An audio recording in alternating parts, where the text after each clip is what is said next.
Beto Gonçalves, pemain pinjaman Sriwijaya FC, tetap menjaga pentingnya menjaga kesehatan saat pandemi COVID-19. Pemain yang memiliki banyak prestasi sepak bola tanah air ini menjaga pola hidup sehatnya semakin ditingkatkan dengan rutin mengkonsumsi makanan sehat bergizi seimbang. Menu makanan dan minuman yang dikonsumsi Beto setiap hari, seperti sayuran, daging, dan buah. Selain itu, Beto tetap rutin melakukan olahraga ringan saat berada di rumah. Hal ini dilakukan agar kondisi tubuh tetap sehat dan prima. Ya, selain pakai masker, memang itu wajib.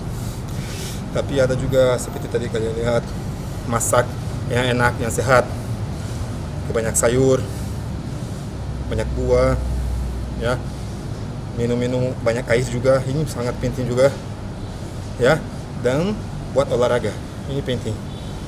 Tadi makanya saya minta juga untuk masyarakat Indonesia juga, kita memang jaga makanan, jaga istirahat, minum banyak air, dan kalau bisa minimal 30 menit olahraga. Pola hidup sehat Beto juga didukung dengan taat pada protokol kesehatan, seperti mengenakan masker, disiplin cuci tangan, dan tak mendekati kerumunan atau keluar rumah untuk hal-hal yang tak mendesak dan penting. Nur Muhammad, Kompas TV, Palembang.